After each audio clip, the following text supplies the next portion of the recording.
Akwaba, good morning and welcome to Africa Nuclear Business Platform here in Accra, Ghana, proudly hosted by the Ministry of Energy of Ghana and supported by AFCON. My name is Coelho, and on behalf of the organizers, I would like to express our sincere appreciation to all our participants who are coming from all over the world. We have folks from Africa, the various African countries.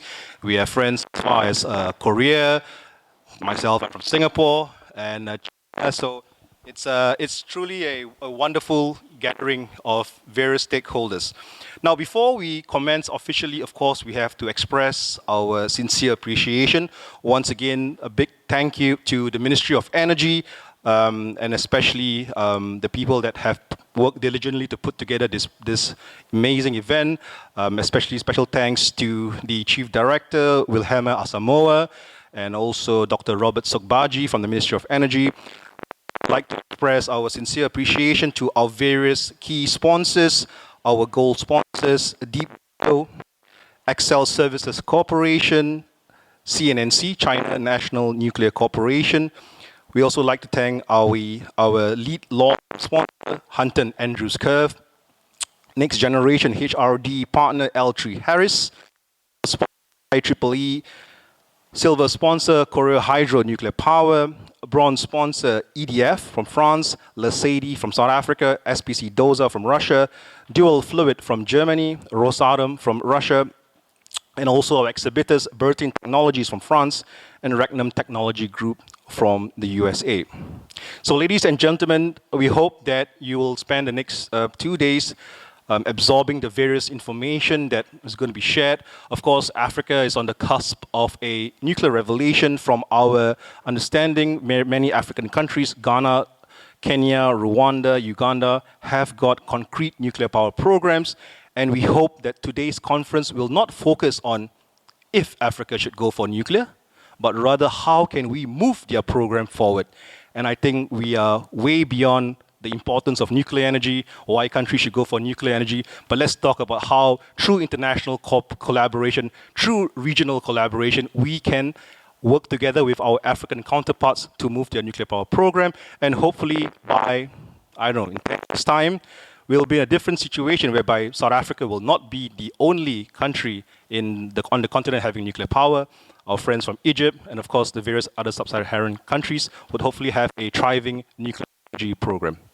So with that, I would like to again express my sincere appreciation to all our key partners. And of course, just for some administrative matters, there is Wi-Fi. If you do not already have the Wi-Fi network is AFNBP, and the password is AFNBP Ghana 2024, all in capital letters. All presentations will be made available via PDF, sent to the emails that you have registered. If you have not submitted your emails, please do so by dropping your business card. And at the end of today, we have a networking reception on the exhibition floor, proudly hosted by Excel Services Corporation, who is represented today by Mr. Donald Hoffman, the President and CEO of Excel Services Corporation. So with that, let me introduce Seth from Deborah from the Ghana Atomic Energy Commission. Seth, over to you. Thank you very much, Zaf. And welcome to Ghana. It's actually a very free, very light country. So kindly enjoy yourself. People who like beer, I'm very sure you will find a beer that suits you. Kindly go out at night. It's a very safe country also. Forget about whatever you heard or read on the internet. Not true. This is the best place to be at this time, in this year. Okay. So I'm here to introduce the key person to open this whole event. We were expecting the president, but the president has stepped out a bit. But he has nominated a very key person within his government to run this whole program. He served as, or he's currently serving as the senior presidential advisor. He was once, in his past life, Minister of Finance. In fact, if you ask any Ghanaian of my age and above, and I'm very young, of my age and above, they will tell you one of the best finance ministers we've ever had in this country is that man. I'm also very proud to say this. He is a technical person. He's an engineer. And he went to my school. We went to school together. Kwame Nkrumah University of Science and Technology. The best school, the best university on the continent. You can disagree with me. I don't care. Thank you very much. Hello. Hello. Okay. You can disagree with me all you want. I don't care. It's the best university on the continent. And he is a product of that university. When he speaks, you don't have an option than to listen. I have the privilege, the honor to introduce, I should even call him doctor or professor, but he doesn't like accolades. So, Presidential Advisor Osafo-Maafo, please, the floor is yours. Thank you.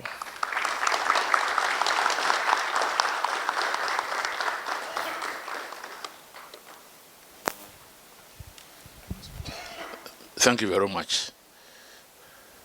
I'm not sure I agree with you with everything. But I am personally so interested in nuclear energy that I'm very happy I'm here this morning to give opening remarks for this function. A colleague, Deputy Minister for Energy, heads of institutions from the world nuclear bodies, engineers, financiers, the directors general of the Ghana Atomic Energy Commission, the Nuclear Regulatory Authority of Ghana, the organizers of the forum, the media, distinguished ladies and gentlemen. We are here this morning to discuss a subject matter which is not only topical, but relevant for the development of the world. I bring you special greetings from the office of the President and from His Excellency Nana Addo Dankwa Akufo-Addo, because he is also very enthusiastic about nuclear. He said, tell them that we get a little bit scared about security and safety associated with it. So the technology in that direction, we are sure is now developed and developed very highly.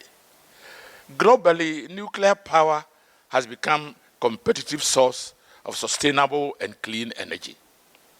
It has the potential to provide electricity to millions of people without any detrimental climate effects. Therefore, in the face of climate change, mitigation actions through the global campaign on the use of cleaner fuel source, clean energy was included in the green taxonomy as a clean energy source. This forum gives Africa countries embarking on nuclear power program the opportunity to deepen their cooperation with operating countries to chart a long-term capacity building, relations, and technology transfer in the field of nuclear science and technology. Ladies and gentlemen, the global drive to sustain away from the use of fossil-based fuel has attracted the attention of governments and multilateral organizations to this field. Africa is affected by the adverse effects of global warming, and for that matter, must be interested in finding sustainable solutions to address the issue as well as meet our energy demands. Ladies and gentlemen, the recent push for accelerated energy transition has received significant support from global stakeholders in the energy sector. However, ladies and gentlemen, energy is the heartbeat of every economy. And it is important that African continent has enough of it to support economic and social development and to enhance the welfare of its citizenry. If indeed Africa is the continent with that natural resources in abundance, but development is not that far, then we should be interested in source of energy. Because without energy, you cannot talk about development. And therefore, Africans, and I'm happy to note a lot of professionals here, must be interested. And the rest of you who are also already engaged in this must pay attention to the development of nuclear energy in Africa. In view of this, the African Union's AU Agenda 2063 calls on Africa to harness all its resources to ensure the provision of modern, efficient, reliable, cost-effective, and environmentally friendly energy. Here, nuclear is the obvious character. Many African countries, including Ghana, are signatories to the Paris Agreement, as well as other international protocols, which require the continent to reduce carbon emissions. It has thus become imperative for Africa to plan and strategize to steer the continent towards a low carbon economy while pursuing economic development. In line with this, Ghana in December 2021 formed the National Energy Transition Committee to prepare a national energy transition framework for the energy sector, which was launched by His Excellency the President, Nana Dankwa Akufo-Addo, last year at Sharm el-Sheikh during COP27, that's the Conference of Parties 27. The Energy Transition Framework, which serves as the blueprint to decarbonize the energy sector in a just and equitable manner, envisages the introduction of nuclear power into the energy mix by the early 2030s. It's not too far away. We're already 2024. It guarantees the best fuel supply security through the provisions of a diversified energy mix with nuclear energy expected to contribute more than 40% of the required 83 gigawatts of the projected installed capacity by 2070 to provide cost-efficient electricity generation to accelerate socio-economic development for our continent. Ghana Nuclear Program. The rejuvenation of the Ghana Nuclear Program in 2005 to include nuclear energy into the national energy mix is now an integral part of the country's short to medium-term national development target as we strive to meet the foreseen growth of energy demand for the country. Meeting our energy demand is necessary to sustain industrial and economic growth, which is required of a middle-income economy where we belong to. The following are some of the significant strides that have been made in the Ghana Nuclear Energy Agenda since 2005. The Ghana Nuclear Power Program Organization was inaugurated in September 2012 to establish the terms of reference and roadmap for the successful takeoff of the country's nuclear power program. Based on encouraging support from the International Atomic Energy Agency, IAEA, a number of countries have expressed interest to assist Ghana in the development of her nuclear power program. Notably among them are USA, China, France, Russia, and South Korea, who are all cooperating with Ghana in the field of nuclear security, energy, and commerce. We are most grateful for this cooperation we are receiving from some of you who are here seated. Ladies and gentlemen, the energy security of Africa is hinged on its resources, technology, and human resource development. Nuclear energy is one of the clean base load technologies which, when harnessed, will industrialize and boost the economic growth of the African continent. However, it is no secret that nuclear power is a highly advanced field that demands a specialized workforce with specific skills, sets, and knowledge. Hence, nuclear power programs and projects can only be developed and implemented with the help of robust and long-lasting human resource to build a strong foundation of technical expertise capable of managing the complexities involved with the development of nuclear infrastructure issues.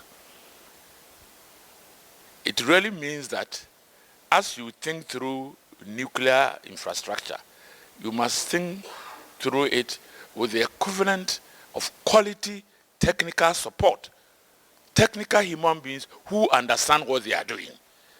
And it should come at all the levels of the technology. It should come with the engineering. It comes with the commercialization. It comes with the financing. Because financing nuclear energy is complicated.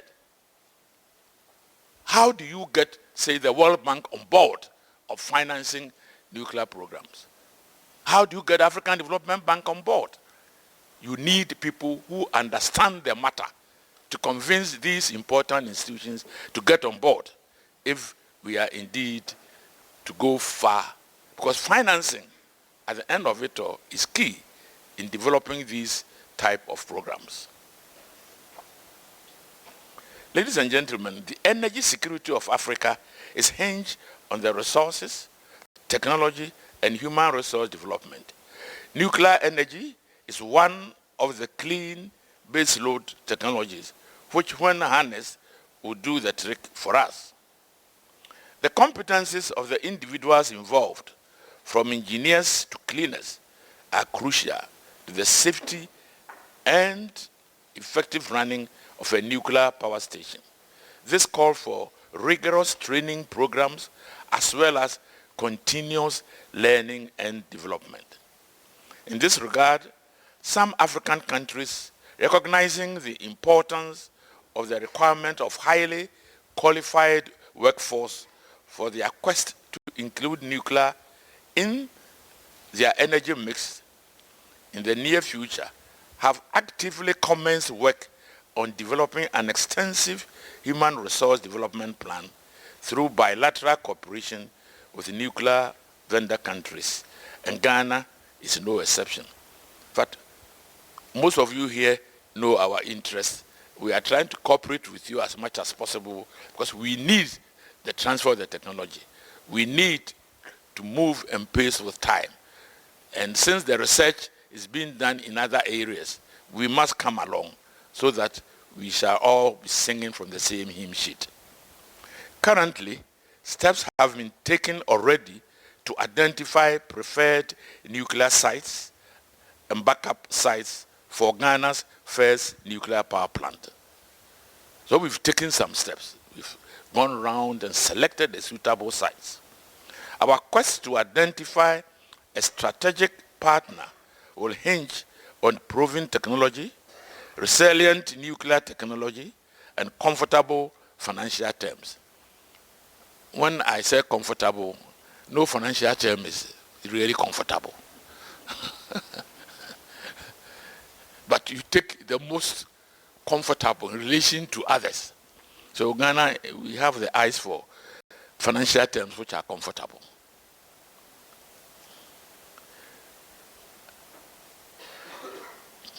Our quest to identify this comfortable financier is being promoted at a very high level.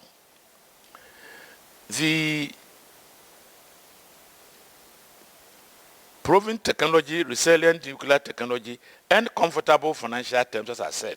A request for information, the RFI, was issued in 2021, with a request for further information issued in 2023, of which 15 vendor companies participated. So we've taken the step. We have 15 vendor companies participated in this information thing.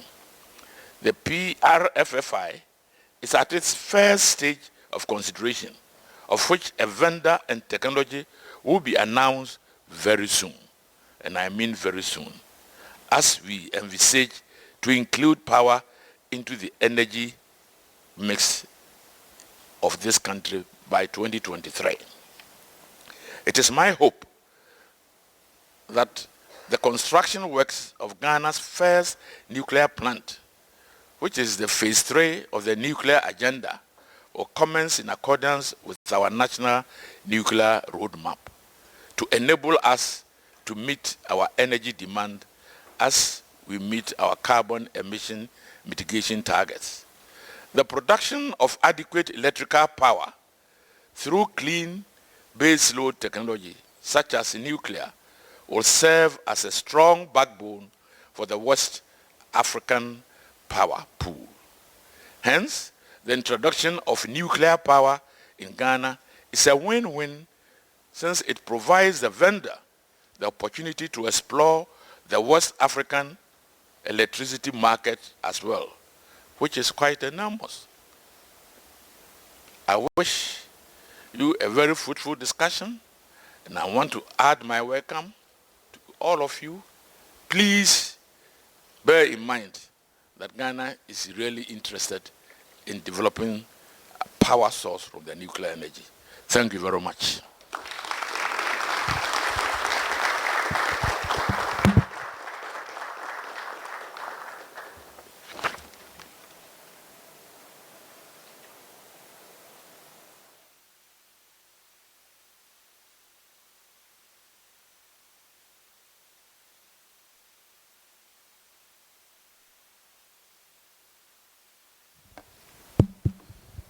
Thank you, Honorable Yao Osafo-Maafo, for your welcome address. I would now like to invite our host, who is represented today and will be giving the welcome address from the Ministry of Energy. Can I please welcome the Deputy Minister of Energy, Honorable John Sari. Honorable Sir.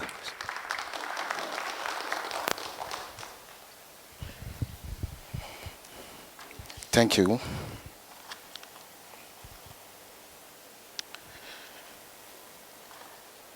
Colleague ministers of institutions of Africa, heads of institutions of the world nuclear bodies, the Director Generals of the Africa Atomic Energy Commission, and the Nuclear Regulatory Authority of Ghana, the organizers of the forum, the media, distinguished invited guests, ladies and gentlemen, good morning. I bring you greetings from Ghana and from the Minister of Energy, who has continuously supported the Ghana Nuclear Power Program more than any minister in Ghana ever has. I welcome you all to Ghana, and I'm pleased to deliver the welcome remarks at the third edition of the African Nuclear Business Platform on the theme Driving Nuclear Program Forward in Africa. Energy is the heartbeat of every economy, and it is important that we have enough of it to support our economic and social development and enhance the welfare of the citizenry. Our right to develop our energy resources for the benefit of our people must therefore be respected and allowed with no interference.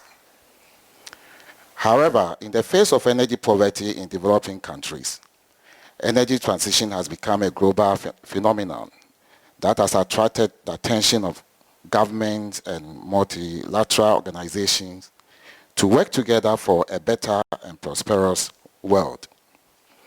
To attain the SDG and energy transition targets, Ghana must transition to the production and utilization of clean energy and implementation of measures to mitigate any emissions that occur in the process.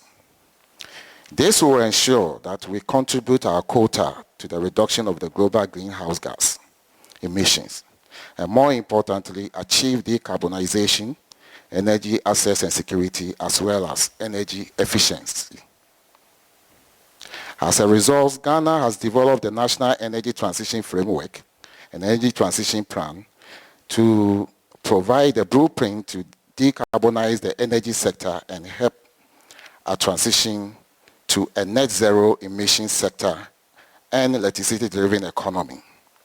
Ghana will, however, need an installed capacity of 83 gigawatts to meet a demand of 380,000 megawatts of electricity by 2070. In view of this, the rejuvenation of the Ghana nuclear program in 2008 to include nuclear energy into the national energy mix is now an integral part of Ghana's short to medium-term national development target as we strive to meet the foreseen growth of energy demand for the country. Meeting our energy demand is necessary to sustain industrial and economic growth, which is required of a middle-income economy. Since 2008, Ghana has taken careful steps in the quest to include nuclear power in our energy mix. Following are some of the significant strides that we have been made in the Ghana nuclear power agenda. The Ghana Nuclear Power Program Organization, the GNPPO, was inaugurated in September 2012 to establish the terms of reference and roadmap for the successful takeoff of the country's nuclear power program.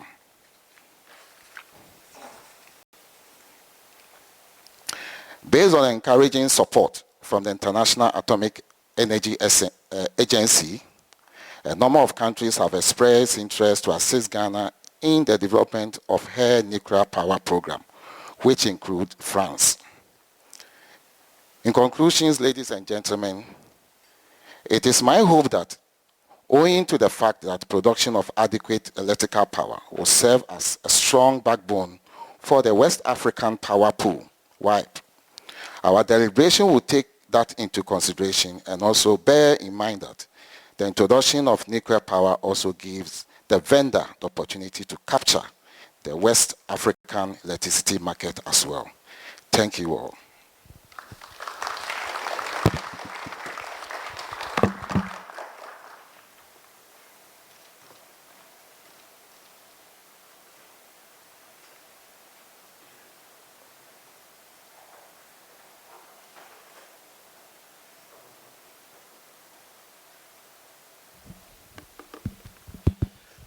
Thank you, Honorable John Sari, Deputy Minister of Energy for Ghana, for his welcome remarks.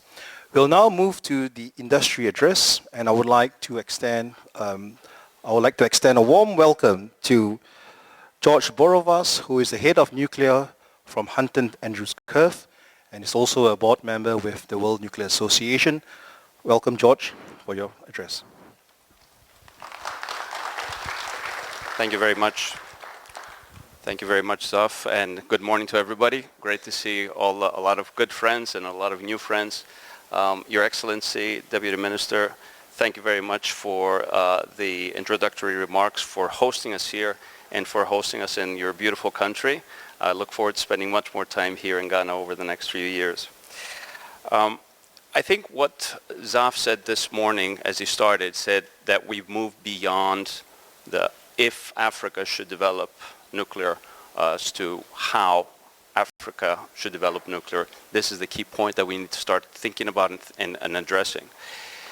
It has been a great year for nuclear. If you look at COP28 in the UAE and the announcement there of 22 countries talking about tripling the nuclear capacity by 2050. It's an extraordinary achievement for an industry a few years ago would hardly have any mention in COP communiques.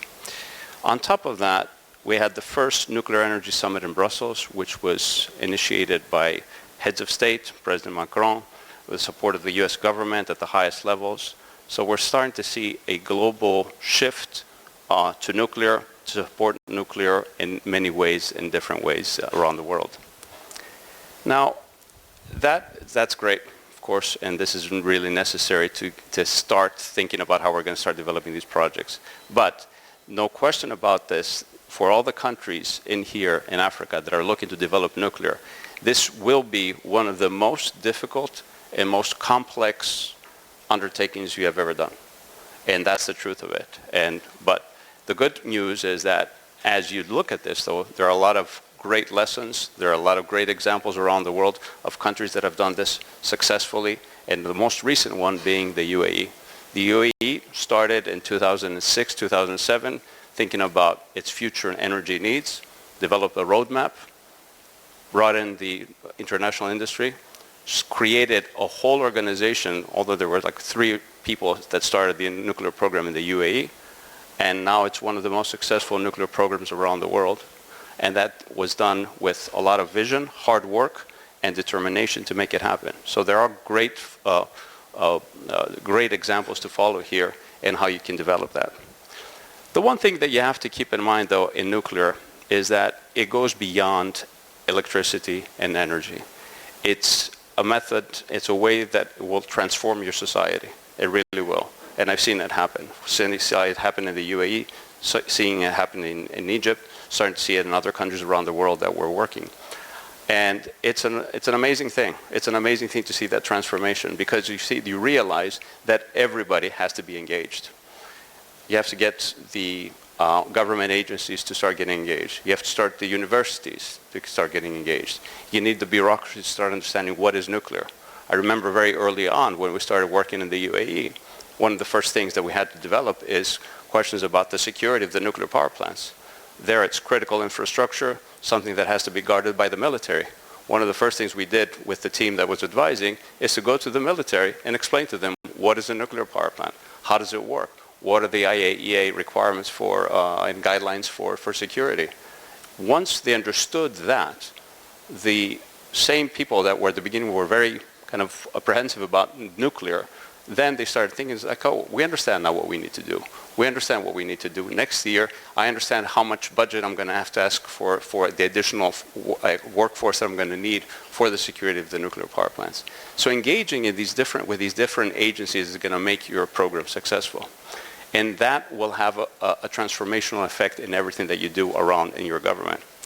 So on top of that, though, when you're looking to invite the vendors and who's going to be the construction, who's going to be the construction company, which technology are going to provide. That's also a very complicated process, but one that needs to be thought carefully.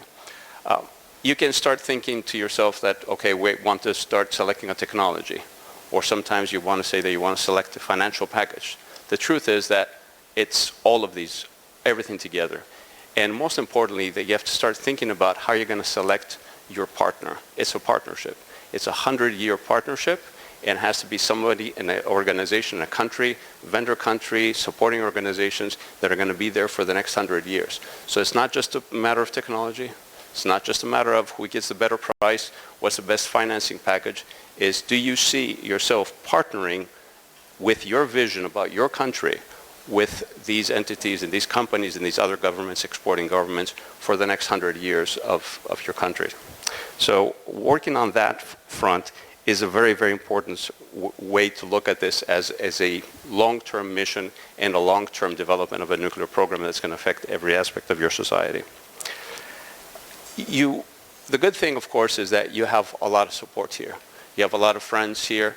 A lot of you just mentioned that the U.S. State Department has supported, Department of Energy. Other countries are supporting with different programs around the world. So there's a lot of knowledge here, a lot of experience, a lot of expertise. You go to the IAEA, there's wonderful expertise. They have great resources, publications, experts on everything that you will need, and that's a lot. But it goes beyond that. You need to start engaging with your own human resources development, making sure that you have the right people in your country that's going to lead this program in the future. Now, one thing that I want you to also to think about is to not think about nuclear as just electricity production, decarbonizing the energy sector. it can actually decarbonize much more than that. And now we're starting to see the different applications of nuclear in different parts of the world. So one of the big ones that is being developed now, they're starting to see a lot more interest, is in data centers. So data centers in the United States are looking for a lot of energy usage, and they're thinking about nuclear as being one of the most logical ways for them to decarbonize, to be able to use the power that they will need, tremendous power they need over the next few years. So you can think of every sector of your economy, and nuclear could have an application there. So it's not just about producing power or getting a nuclear power plant. It's a program, it's an industry, and standing up an industry is going to require this collective effort. So in any way, I think that there's a lot that can be done. I think I'm very excited about where we are. I've been around enough that I've seen the great days of nuclear. I saw the depressing days of nuclear post-Fukushima, and I'm starting to see now how nuclear is coming back globally as a very important resource for the sustainable development of the world. I do believe this is the best resource that we have in humanity for the sustainable development, as we're looking at countries around the world to develop your standard of living, your education, your people. And nuclear is a major investment, a complex investment for yourself and for your country, but it's a worthwhile investment because it's going to be something that will truly transform your country into a completely different country. Well, thank you very much for hosting me, and good to see you.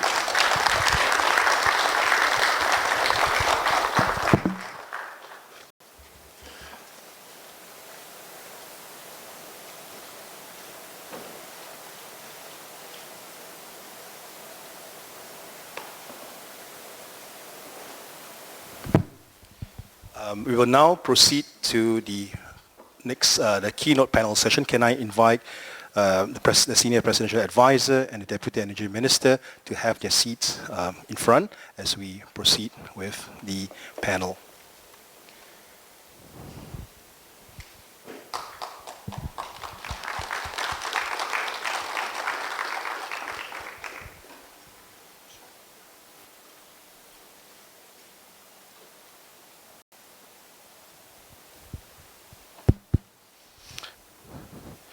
All right, wonderful. So we will now proceed with the keynote panel, which will be moderated by George Borovas, Head of Nuclear from Hunton Andrews Kurth. Can I invite the following panelists up? First, let me invite Dr. Lassina Zerbo, Chairperson from the Rwanda Atomic Energy Commission, or Board, sorry. Dr. Zerbo, please. Can I also invite up Dr. Kisolo, Chairperson from the Atomic Energy Council from Uganda. Dr. Kisolo, please. And can I also invite Dr. Stephen Yemoa, the Executive Director from Nuclear Power Ghana, to join us on stage.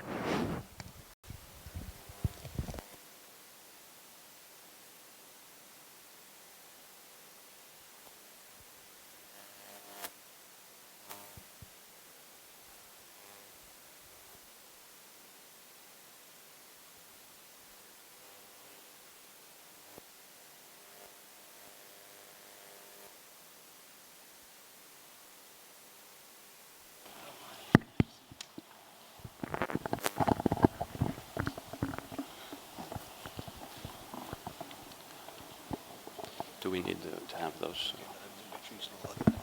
Okay. Okay.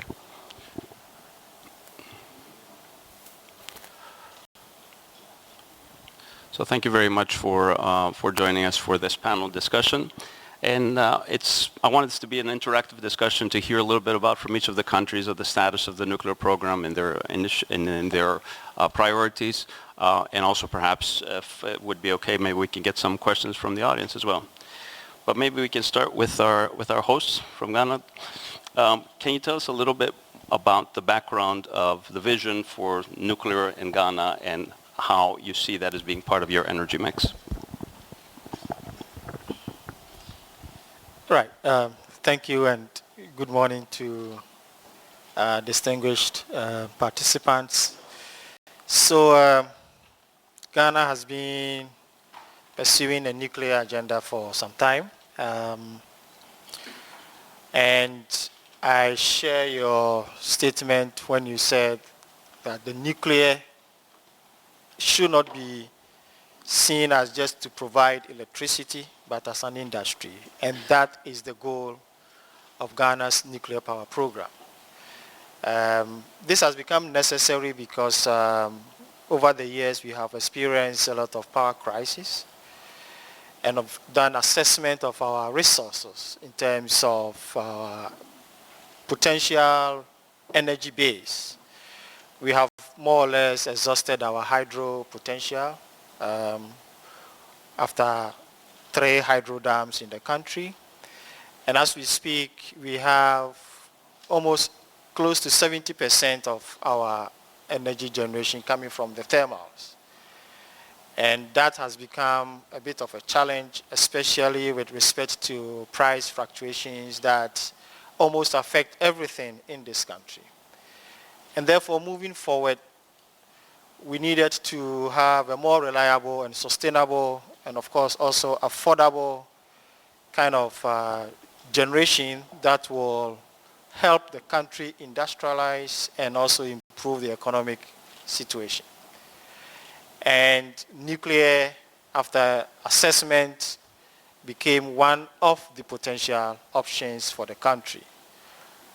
So we embarking on the nuclear agenda first as a base load to sustain our electricity generation, but of course in the long term as an industry that we expect to catapult the other industries to move along with it, basically following the Korean example. So that is, in a nutshell, the major driving factor with our nuclear program. But of course, also looking globally in terms of the issues of global warming, environmental issues, and talking about green energy and all of that, then Ghana also has to position itself to be able to meet and also contribute to the global agenda. And then thirdly also is the strategic location of Ghana in terms of becoming a hub to also export power to our neighboring countries.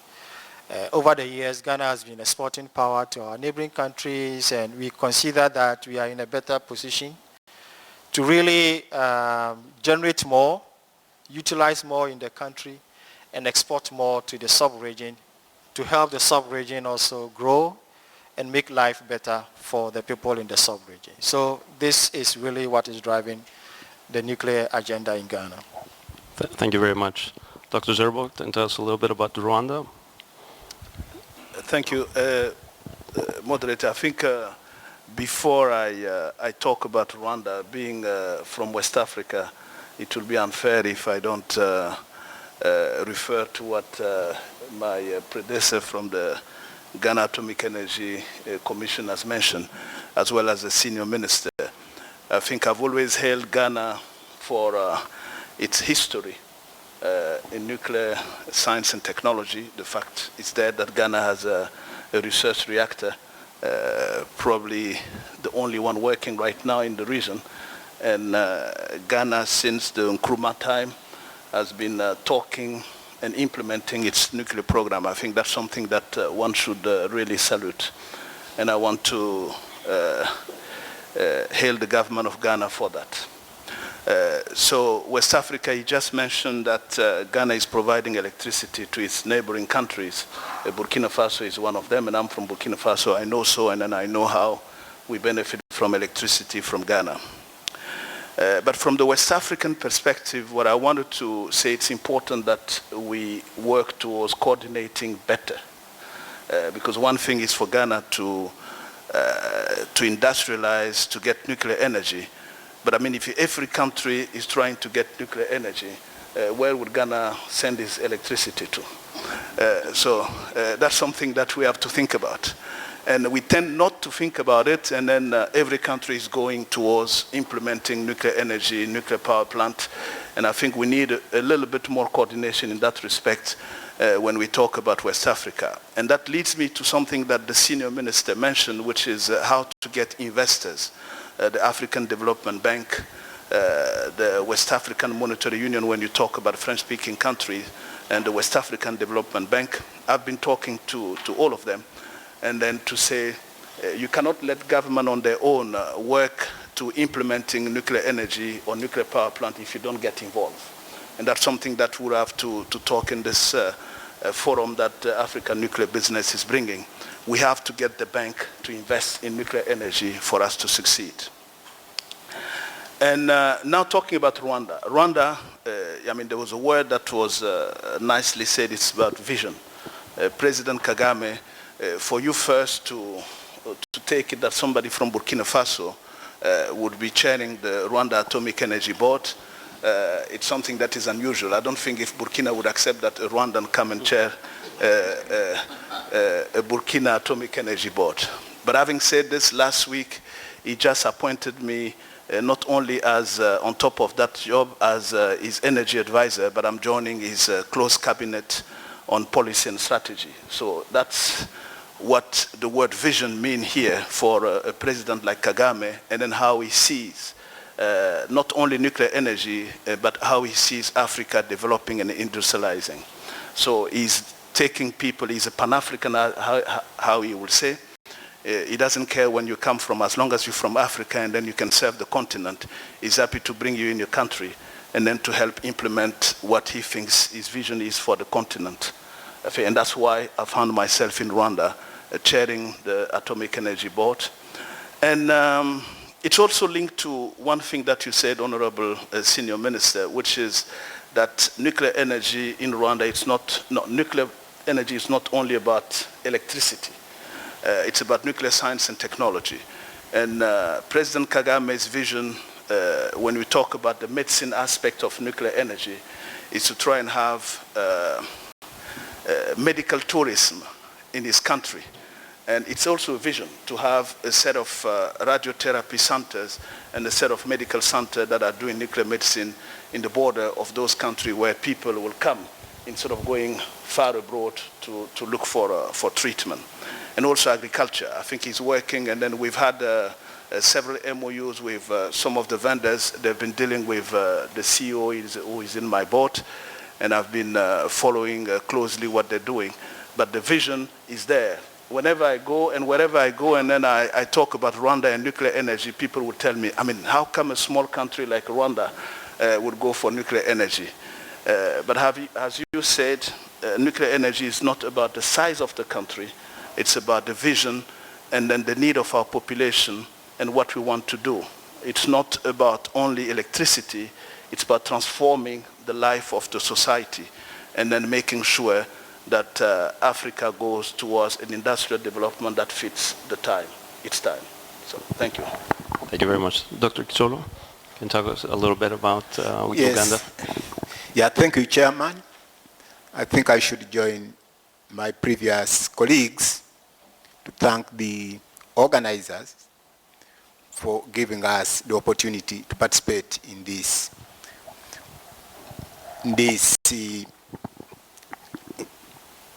interaction. Before I move, I've been requested by our chief guest, representative, the leader of government delegation, the Honorable Minister of Energy and Mineral Development, was leading the delegation from Uganda. But because of communication or connections, she has not been able to come. So I've been requested to stand in for her, and I'm pleased to do that. As the organizers know, we are having now Nuclear Business Platform 2024. Uganda was happy to host the Nuclear Business Platform 2023. So I would like to take that opportunity to thank the members here who came to Uganda and participated, and for sharing your ideas. So the question is, how is Uganda prepared for this, or what is Uganda planning about nuclear? As I've said, those who were in Kampala with us would recall that as a country or government, we have full momentum. Our head of state was the chief host and actively participated in the activities of that meeting, together with our Minister of Energy and Mineral Development. Now, the quest for nuclear really comes from our government vision. Our vision 2040 looks at Uganda as a country which should be going into industrialization and socio-economic transformation. And to be able to achieve those goals, we feel nuclear will play a very important role. Now, the energy policy has been revised to fully integrate the concept of nuclear. We find that we want the energy output at the moment, which is at around 1,400 megawatts of hydroelectricity, to be transformed and increased to a much higher figure so that we can be able to attain what we are aiming at, economic and social transformation for the country. So we look at nuclear as a main driver, and the advantages of nuclear have been well described or explained by our previous speakers or presenters. We have a number of alternatives in Uganda. As you see, Africa, we are endowed apparently by a lot of solar energy. Everybody would say, why do you go for nuclear when there are other sources which we haven't exhausted? Surely, solar, as you can see now, if there was a panel out, there would be very little power it would be connecting because of the overcast. If you look at other sources we have, like geothermal, wind, and what have you, they cannot provide adequate energy resources we need for our vision. So we would like to promote nuclear to attain the following. As I've already said, to at least uplift our energy output, which is at around 1,400 megawatts of hydro, to about 50 by the year 2040, 50 megawatts of electricity, of which we believe we should have nuclear contributing about 24 megawatts of electricity, which is 45%. We do have a big ambition. So to realize the government vision for 2040 and the national development plans, we do believe that we should go nuclear to achieve these goals. Thank you. Thank you very much. About the vision, can we talk a little bit about the status of the program? What is the current status? We read a lot of things in the newspapers about things that are developing. To the extent that you can clarity about the status of the program, what are the next?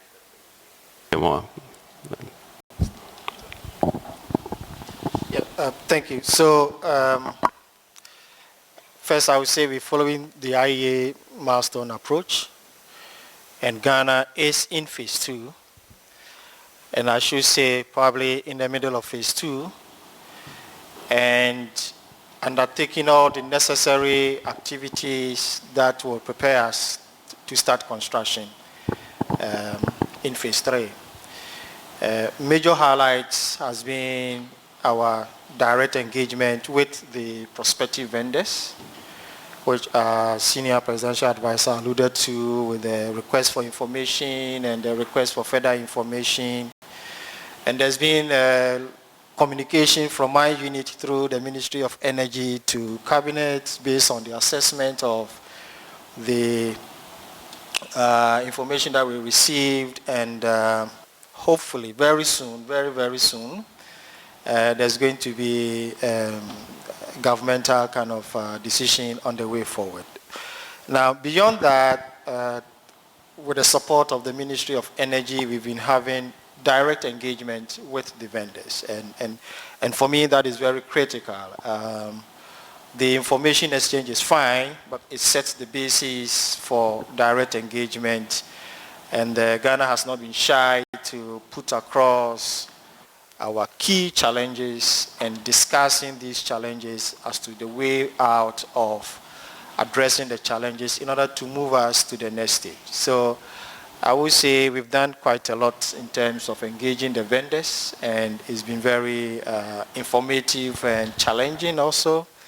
But I am very confident that we have made or achieved certain steps that really, if I should look back 2-3 years, I would say we've really moved forward, and very few things to be discussed and ironed out. We should have a more clearer direction to go.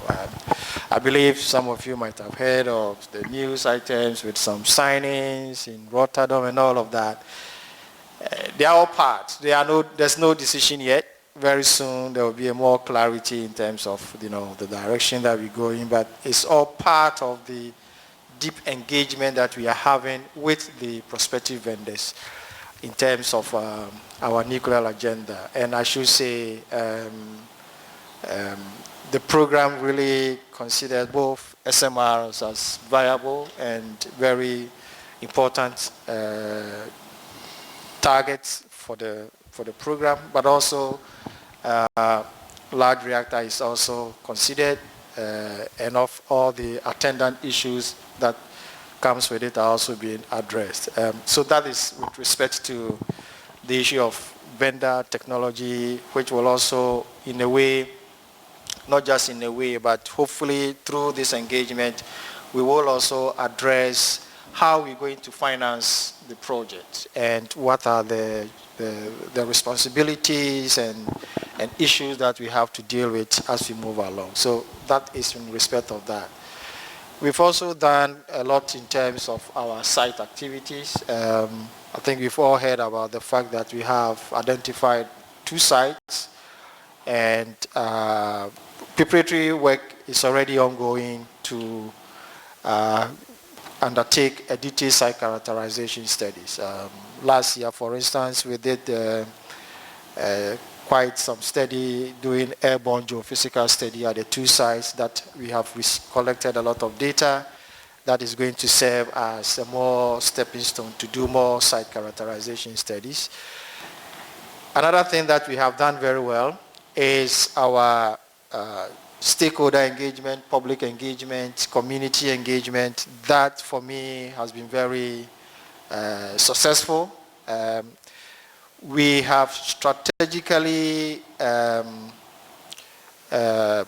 developed or come out with a program with the media where we engage the media, the senior level media personnel.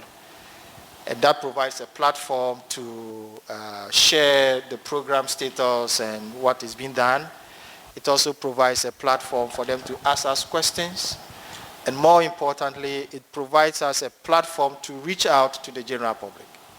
And that has been very successful in that respect. At the community too, we are there on the ground. I think around March, we were there to engage the communities, the chiefs, the traditional council, the people. And there is massive support from the community. Actually, I was telling some of my colleagues that the expectation is so much high that if I fail to deliver the project to the community, probably I may have to find another country and go and stay there. Yes, so that is the kind of expectation that the community expects from us. So that engagement is continuous and it is ongoing, and that is working.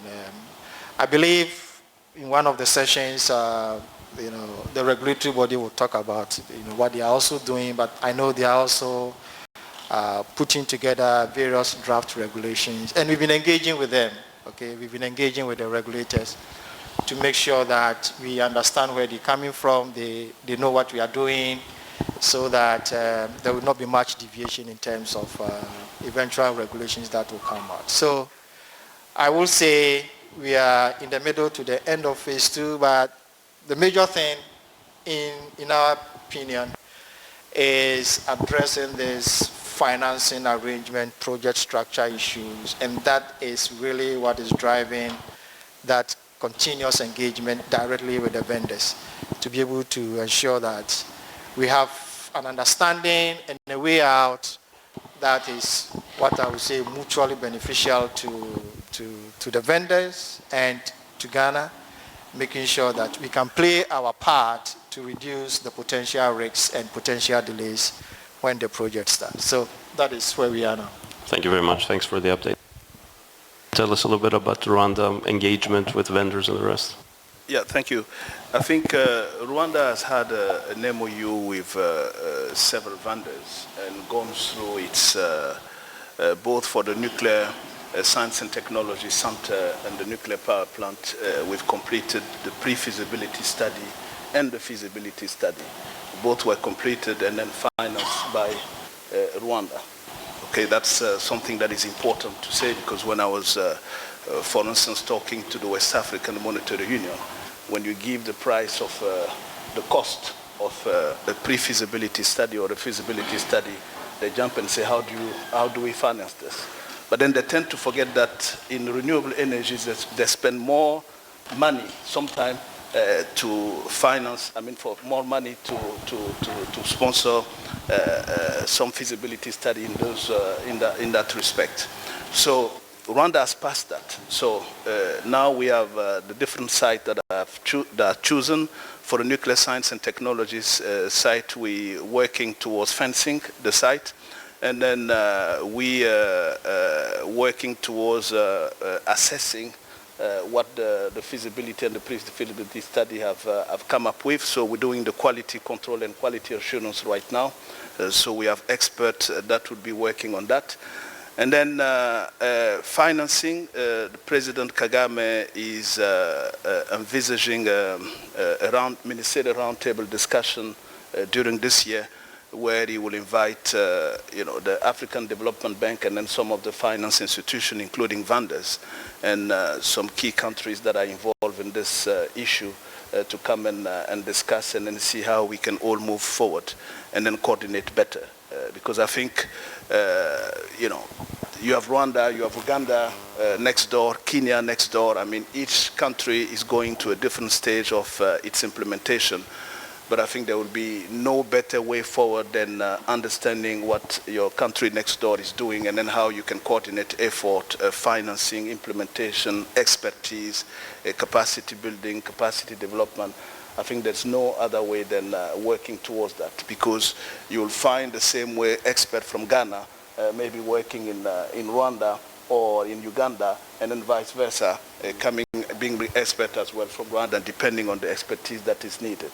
I think to me that's key, but I will certainly, this platform is also giving us an opportunity to exchange, to see how we can, better coordinate our effort, because we don't have many platform where we exchange. I think it's about, as you mentioned, that's now hearing in the news that this country is doing that and another country is doing this.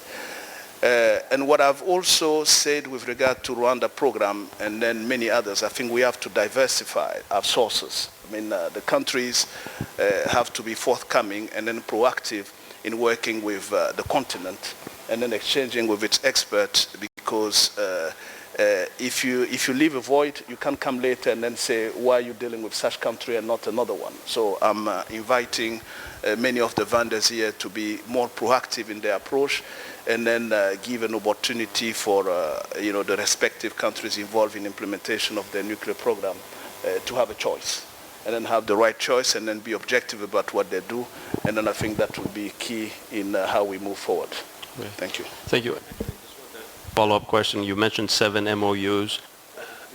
Views are of what nature? Is it just for evaluation?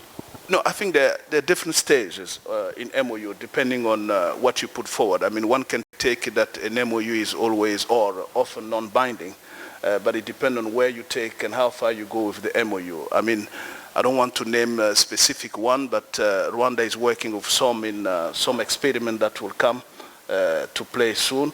But there is not that it's non-binding anymore. I mean, it's giving a different level of implementation of the program.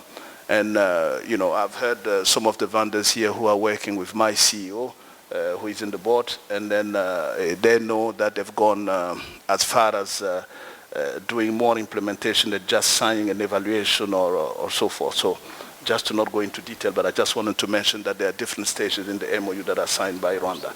And then there are some that will be signed. For instance, I'm also working with some vendors. I'm in the board of some startup in the US like nano nuclear energy. So we just went into NASDAQ.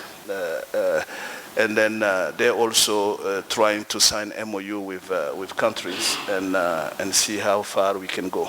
But I'm just saying we have to give an opportunity for country to diversify their sources and have the best choices as we move forward to the implementation. Thank you. Thank you. Dr. Uganda? Yeah, thank you very much. Now, what we have done so far. In Uganda, we finished literally the preparatory stage. This preparatory stage involved setting initially the legal instruments like the law and establishing the government agencies, one, to do the promotion. In our case, it's the Nuclear Energy Department, and also to do the regulation, which is the Atomic Energy Council. And then the other important part of it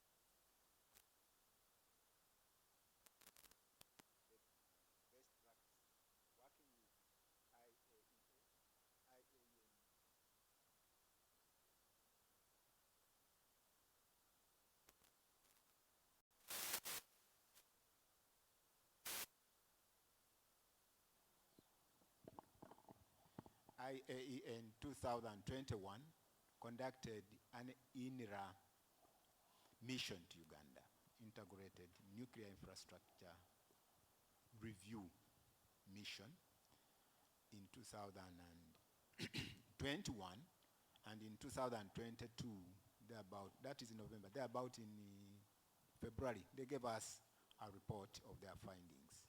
Their findings were, of course, positive. There are a few areas of improvements here which we did attend to, and I think in as far as IA is concerned, we are done with. Now, during the survey, we identified sites. At the moment, we have identified 4 sites that we want to assemble the nuclear. One of them is in place where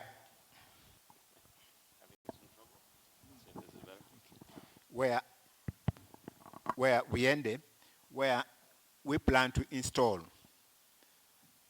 about 6 nuclear power plants with a total capacity of about 8,400 megawatts. Another one is in Nakasongola, where we also plan to establish 7 plants. Remember, I told you we are aiming at least 50 plus megawatt capacity of power. The third site is at Kiruhura, where we are also planning to install total capacity of about 4,800 megawatts, that is with 4 nuclear power plants. And Lamo is also the fourth site which has been identified, where we do plan also to install reactors.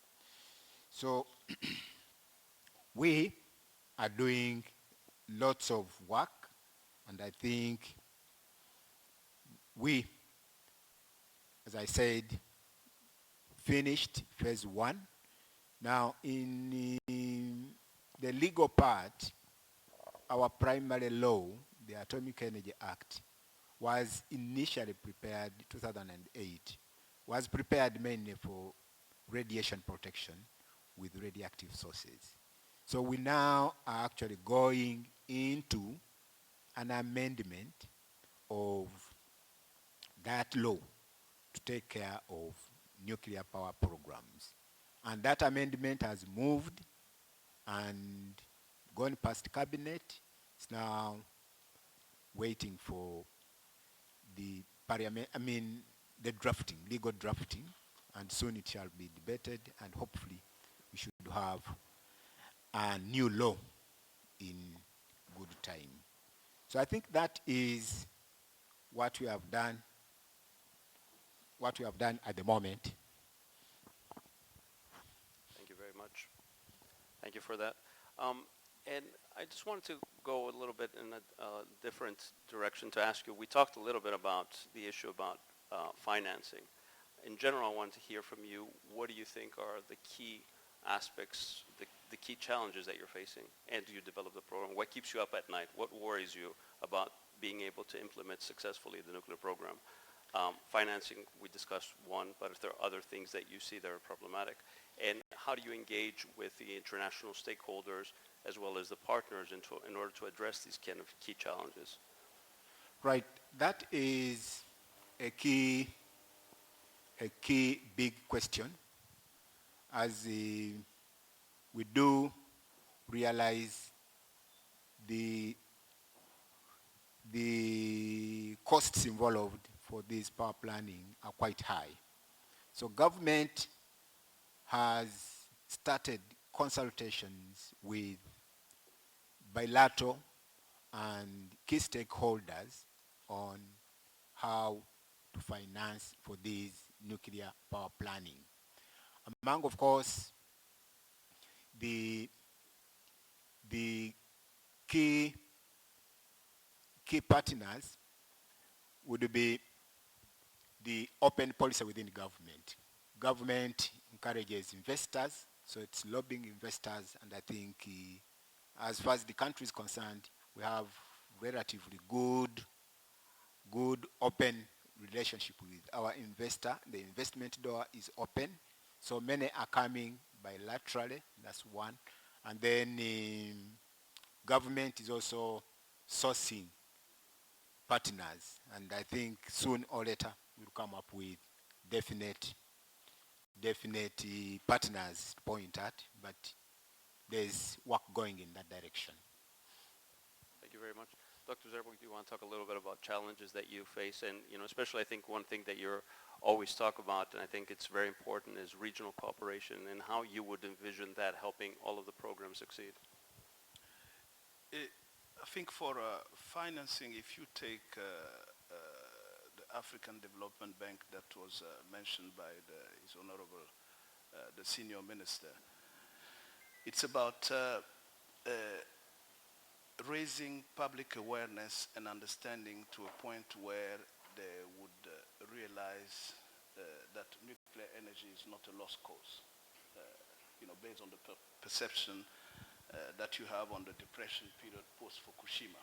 Because that's something that is still in the head of some of the finance institutions that I've talked to. Because I've reached out to the African Development Bank, and I've mentioned the West African Development Bank. But let me say that the president of the West African Development Bank has probably been one of the most forthcoming head of institution, financial institution that I've talked to, maybe because he's been involved in, he's been made aware of what nuclear energy represents today in the energy mix, and with regard to the carbon emission, he probably understands that more. And then he's willing to talk to vendors, to institutions in the West African region to see how we can help financing that. So, but we have to go beyond. With the African Development Bank, you would be surprised when I was talking to recently to one of the vice president and advisor, and then he said, no, we have in one of our articles that the African Development Bank shouldn't go. But they're talking about other aspects of nuclear proliferation, and then the aspect of non-proliferation. I think there is a perception and a misunderstanding in that respect that we have to work with those institutions to get them to know more about what nuclear energy is all about, the transformation that you were mentioning just now. And then if we manage to change that with our regional finance institution, I think we will make a big difference and then a big step forward with regard to how they can get involved in the financing. If you see the amount of money that is spent in financing other field of industrial development, I think nuclear make no difference. I think it's just a matter of changing their mentality, and that's something that is coming. You know, the more public awareness we do, the more they hear about, because I've had several calls, you're going to Accra, but we're hearing that Ghana is starting his nuclear power plant immediately. I think those type of, news and then, press releases would help change the dynamics. Whether it's true or not, I think it's help asking questions and then knowing more about what's happening in Ghana, in the sub-region, and then I encourage people to feel free to talk to those financial institutions. I think we also have to talk to banks, local or regional banks that are private, because the private industry needs to get involved if we want to make sure we succeed. I think it's yesterday or the day before yesterday, I was reading one of the vendors in France who is in his prediction to build, the containerized nuclear power plant in 5 to 10 years. He said that he has already sold 20% just on that vision and prediction of what would come. So those news will help change the mentality of those who have the wrong perception or a different perception about nuclear energy. Thank you. Yeah, I fully agree with you that the perception in some of the financial institutions, the multilaterals, but also some other private banks, is not very sophisticated when it comes to nuclear. They just know they have a negative view. And in my experience, the more you talk to them, the more they explain things, the more open they are to have a discussion, and they understand that. So it is worth spending time with them up front. And I wanted to add one thing, because when I was talking about the Rwanda program, I forgot to mention that Rwanda is going for SMRs. I think that's a decision that was made. And then it's also important to all of us to explain clearly the difference with the SMRs and then the traditional or conventional, I don't know which word to use, that has given the wrong perception post-Fukushima and even before with Chernobyl. So I think technology has evolved, things are getting smaller, safer, and secure, and then this is a message that we should send to them. And then the perception of not letting nuclear energy, because that's something that we tend to ignore today. I spent 12 years in South Africa. I know that perception that, okay, unless we're sure about the discipline and the security in the country, there's no way to give this technology to people who are not ready in terms of safety and security. I mean, this is changing due to the evolving technology and then the security and safety that is beyond the SMR, and then the more smaller we go into micro or nano reactors. Thank you. Thank you very much. Dr. Yamo, with respect to financing in Ghana, do you expect your potential suppliers, vendors to come to you with financing solutions, or are you going to work something collaboratively with them? How do you approach that? Yeah, our approach has been more working collaboratively with them. Of course, they come with various proposals, and we then subject to our situation and conditions and whether those proposals are feasible and workable. And if not, what are the issues that we identify, and then we go on and on in the discussions and see, all the possibilities. So yes, from the experience with the RFI and the RFFI, there are various proposals.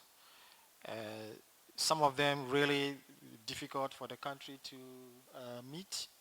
But as I said, we are not shy to bring to the table our challenges, because we believe that we have to confront it head on and have an appreciation of an understanding, so that when a decision is taken, then it is with more of knowledgeable, well-informed decision, so that we can then move on based on the decision. So that dialogue is really what is going on, and that is what is driving, and it keeps on driving. Of course, we believe we will find a way out quickly. Maybe just talking about challenges, one other area, of course, I share the issues raised with my other colleagues, but to add on, I will also say having qualified and trained people readily available to, come in to also support and move the program and the project sequentially. That is also very key. It's not about, do we have people to train? Yes, we do have people to train. So is the timing of the training to be able to make sure that you are able to recruit and, take them through the training and come in to support. Obviously, Ghana, and I believe if not all the other African countries, we cannot follow the model of the UAE, where I say probably any experienced person from anywhere, they were ready to recruit the person to come in to support from the start of their program. But we cannot do that. So we need to get our people trained and come in to support. So there's building your knowledge, building your competency, and at the same time, you need to also apply to move the program and the project forward. So that is one key area. Another area, and this is something that when we engage our communities, we engage stakeholders, it always comes up. It's about the issue of localization, local participation, making sure that the Ghanaians will participate. I'm not only talking about the industry, but I'm also talking about the ordinary people. And one typical example, for example, there's a whole lot of welding activity in the construction of a nuclear power plant. And you engage people and they come to you, I'm a welder. Do they qualify to work in the nuclear industry? So that is an issue. So it's also making sure that when we get there, we will have, of course, not everything 100%, but we will have well-qualified Ghanaians also to be able to participate. So how do we set up institutional training centers to provide advanced training to these people, so that in the end, during construction phases, they're able to participate? And of course, the industry, that is the bigger one also. And I see the industry president or chief executive here, and we've been engaging them because we think that, for example, in the construction industry is an area that Ghana can conveniently participate. How do we prepare them, and how do they get themselves prepared?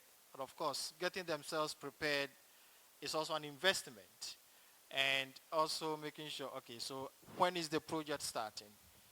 So how do we invest? When do we invest? And whether our investment is going to go waste or is going to be beneficial. So these are the dynamics that really, when we engage our stakeholders, it comes out. And when we engage in the vendors, we bring it up and then see how we can dialogue to have a way out of that. So in addition to what my other colleagues have said, I think the issue of capacity building and making sure that you have the right people to perform the various activities is very critical, and of course the industry local participation aspect of the program and the project as well. Thank you very much, and certainly the human resource development is a long lead item. You need to start planning from very early. You cannot do it early enough, and you're going to need a lot of people locally to implement these programs. I think we're out of time for our panel, so I wanted to thank our panelists for this very, very interesting discussion. And I think now it's going to be a break, or a coffee break, but could we have a round of applause for all of our panelists for the great information?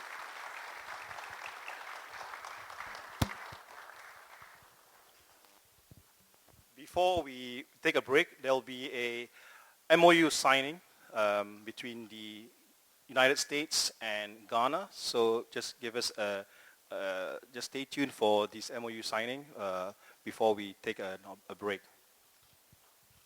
Thank you very much, Sal, and thank you very much to the team that just participated in this exciting session. Before we sign, can we please, okay. Honorable, there is a secret I need to know from you. My father used to tell me that the harder you work, the more you lose hair. Because he was bald. And as I grow up, I see I'm also getting bald.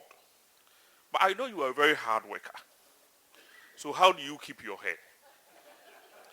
I think I will see you in chambers before we close or before you leave. I need to take that secret. It's very important. So we will have a signing ceremony. And people have just spoken about HR. One of the key things that we are doing as a country together with the US is to set up a welding certification center for Africa. So this is not just the usual panel discussion conference that you attend. It's where things are made real. And this is one of them.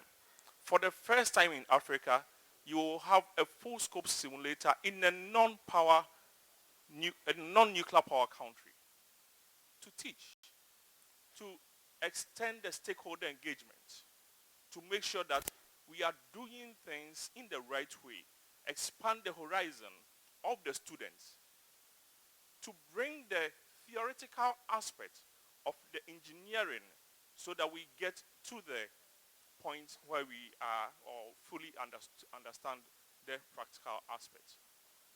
So we have a signing ceremony between the Ghana Atomic Energy Commission, representing Ghana, and you see Minister Ureku, who is here. He's been here for a while. We're just waiting for us to close and then get in. We have the Principal Deputy Assistant Secretary, U.S. State Department and Ganza here. We have the embassy here. And luckily for us, we have the Senior Presidential Advisor also here. I have my Director General, Professor Dampari, here. He's also losing hair. He's here. He will get up. You will get to know him. And I have my Deputy Director General also here. So this is a great opportunity for us to sign this. So I will invite Anganza, Honorable Reku, Bob Temple from New Skill, Clive David, ISTC. ISTC is the contractor for getting all these things done. Professor Dampari, kindly join us at the table. Clive, please join us at the table. Bob, join us at the table. And we have Honorable Reku and the Senior presidential advisor, will also join us for this important ceremony. I will invite Anganza to make some few statements, very short statements. Trust me, we don't want to keep you away from your break. We are prepping the break. So Anne, please, the floor is yours. Thank you. Obviously, we're still setting up a little bit, but good morning, dear colleagues, friends. It's so good to see many of you that I've met on my previous trips here, and I look forward to meeting those of you that I don't know during our breaks. I'm Ann Ganser. I'm the Principal Deputy Assistant Secretary of State for International Security and Nonproliferation. What does that have to do with nuclear energy? Well, we are responsible for civil nuclear matters, civil nuclear energy, and other applications of nuclear technology because of the presence of nuclear material. And on behalf of the U.S. delegation, it is my pleasure to preside over this signing ceremony between the United States and Ghana, demonstrating the very strong relationship that we already have and expanding on our robust nuclear cooperation. So thank you to Zaf Ibrahim and others and the African Nuclear Business Platform for hosting us today. I'm especially thankful to Dr. Seth Debra, where did he go, and to Dr. Stephen Yamoa for your partnership with us this day in and day out. You've played a critical role in making it possible to celebrate these milestones today. The documents that we are signing today represent tangible progress in the U.S.-Ghana bilateral civil nuclear relationship and partnership. And I announced some of this in my visit to Accra last fall. That was when our two countries mutually decided to launch Ghana as a regional training hub for secure and safe deployment of small modular reactors in the sub-Saharan Africa region. This builds on the activities of the U.S. Department of Energy that announced a Clean Energy Training Center and co-sponsored the first African Nuclear Power Summit here in Ghana. Today's signings are the result of a lot of hard work and cooperation between both sides, between the United States and between Ghana, and highlights the importance of education and training for a nuclear program. The first signing includes a nuclear welding certification program that supports that vital workforce development for Ghana's future nuclear industry. The second signing supports the provision of NuScale's Energy Exploration, or E2 Center, a simulator of NuScale Power's small modular reactor control room. Its deployment in Ghana would be the first for the African continent and will be a key tool for preparing a small modular reactor workforce for deployment in Ghana and in the rest of the region. Both of these signings are supported by our foundational infrastructure for responsible use of small modular reactor technology program, obviously our first program, a lot easier to say first, and in cooperation with the Intergovernmental International Science and Technology Center, or ISTC. The first program provides capacity building support to Ghana and to 40 other countries globally. These are all countries that are seeking to deploy nuclear energy to meet their clean energy goals, consistent with the highest standards of nuclear safety, nuclear security, nuclear safeguards, non-proliferation standards. Ghana and the United States have partnered on FIRST since 2020. The support has included workshops, webinars, and of course, such as these MOUs, workforce development support for next generation Ghanaian nuclear experts. Last year, FIRST was pleased to also sponsor a study tour that brought a lot of Ghanaian officials to the United States, where they visited a national laboratory, a nuclear engineering university, and they met with us in Washington, D.C. to talk about all the aspects of development of a safe, secure, responsible nuclear power program. Civil nuclear cooperation is one of the most impactful, strategic, and long-lasting partnerships that two countries could have. And so we are very pleased to be working with Ghana on the deployment of these technologies and to help other countries as well to realize the benefits of the atom, of the peaceful uses of the atom in supporting energy security, decarbonization and sustainability goals. We are also excited that the government of Ghana, represented by Nuclear Power Ghana, is working on a cooperative agreement with the project development team of Regnum Technology Group to develop an industrial enclave utilizing NuScale SMR nuclear power as its main source of energy. These efforts are a starting point for Ghana to become a small modular reactor regional hub. And so I am honored to preside over this ceremony that is that first step. We still have a lot of work to do. And the partnership with Ghana and the United States is important in helping Ghana to meet its energy, climate, and economic goals. The future will need a lot of energy, and these projects are a start towards getting there. And it is important, as has already been mentioned by many, to do it with Ghanaian experts, to localize the training so that when the nuclear power plants are built, we will have the experts who can operate them. So I thank you for your continued partnership, and back to you, Seth. Please give it to Anne. Thank you very much, Anne. I forgot to acknowledge my boss. I hope I will not be sacked. Professor B.J. Binyakon, the board chair of NPG. And I have the DG of the regulatory authority, Dr. Nia Lote, my former boss. So we will invite the Director General to just a short statement before we go on to the signing ceremony of the welding facility. Thank you. Thank you, Seth. Excellencies, distinguished guests. Today marks a momentous day in Ghana's nuclear power program journey, and by extension, Africa's nuclear interest and development.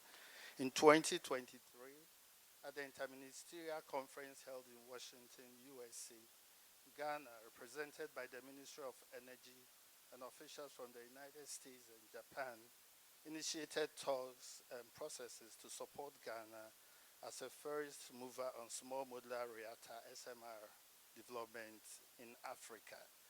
Ghana has since hosted various workshops and participated in other scientific tours under this initiative. Today, we are witnessing the first fruits of physical infrastructure to further deepen the initiative that was started in 2023. Today marks the signing ceremony of two key memoranda of understanding. One, establishment of a full-scope NuScale SMR simulator, and two, a welding certification program, both to be hosted at the Ghana Atomic Energy Commission. The NuScale SMR simulator, which will be the first ever on the African continent, will support our nuclear education and stakeholder engagement drive, and also provide a hands-on training facility to develop and train the next generation nuclear operators and engineers. On the other hand, the Regional Welding Training Center will provide essential training in nuclear welding certification at international standards that enable young Ghanaians and other Africans qualify for jobs in the nuclear energy sector. This initiative is putting the future in the hands of the youth and is providing the needed facilities to facilitate their training.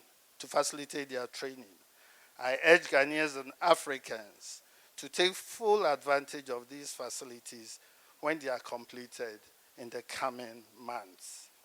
Lastly, I would like to thank the U.S. government through the U.S. Department of State for making this initiative possible and to assure them that we are committed to putting these resources to the best and most productive use.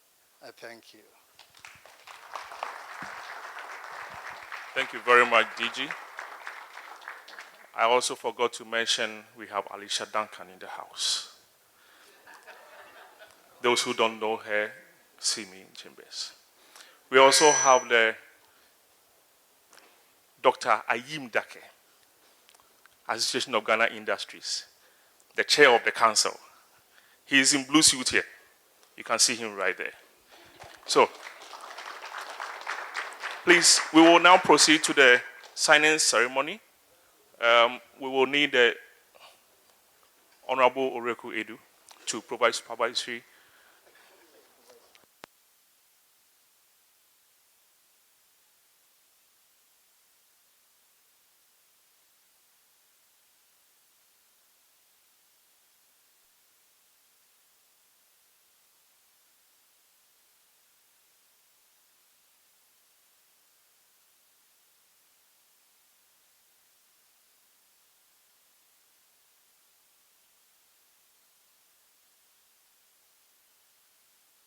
Hello? So this is the signing ceremony of the Welding Certification Program or Center to be established at the Ghana Atomic Energy Commission. So we'll have the DG and Clive, who is the CEO of ISTC, signing. You have the Honorable Ureku Edu and PDAS and Ganza doing the supervisory.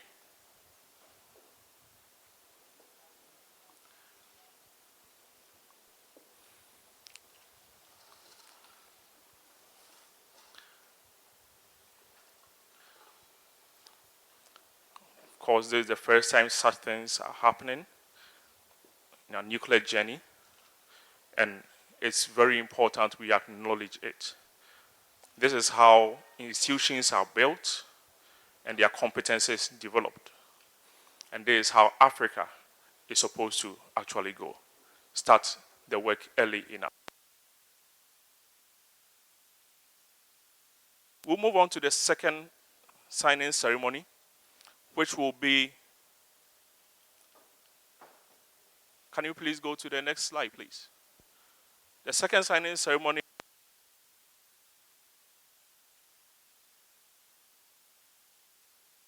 for the provision of the new scale E2 Exploration Center and related services, also at the Ghana Atomic Energy Commission.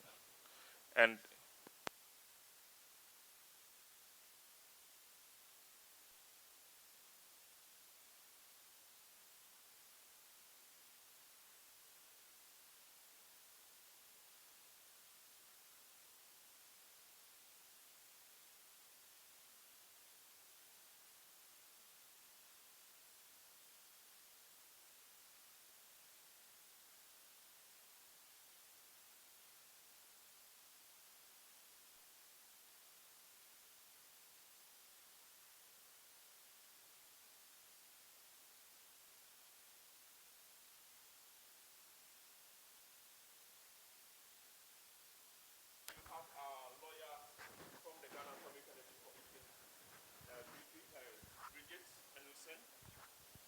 Mrs. Bridget Enusin. She's smallish, but very beautiful. She's not a small girl.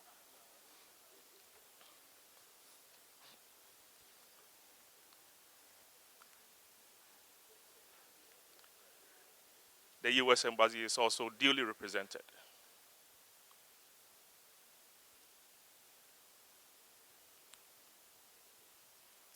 The project is supposed to take 18 months. We've already done some months already. The plan is to get this into action, especially the simulator into action by January 2025.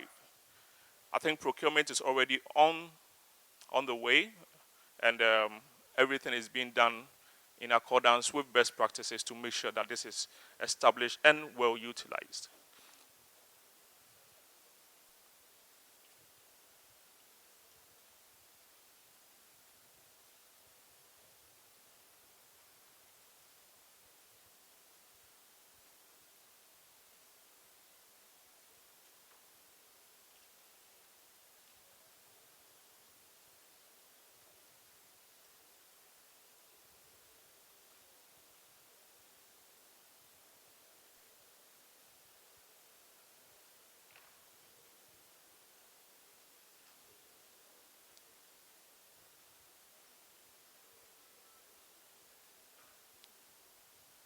I'm sure someone is wondering why the DG is taking so long.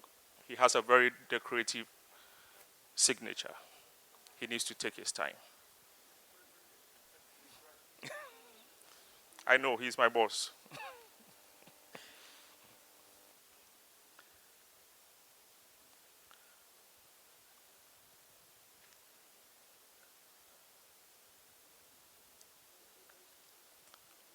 Okay. So the agreements are signed, the MOUs are signed. Maybe we can just rise.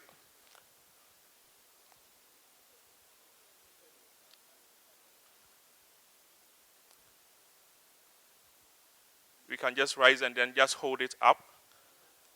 Yes. Prof. There we go. So that is the agreements or the MOU signed.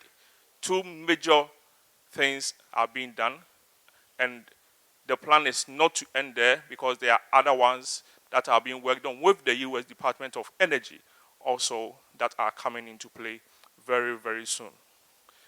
The Department of State will also continue with its activities. So thank you very much, and God bless you all. Please, a hand for everybody. Yeah, please, you can have your break. Thank you very much.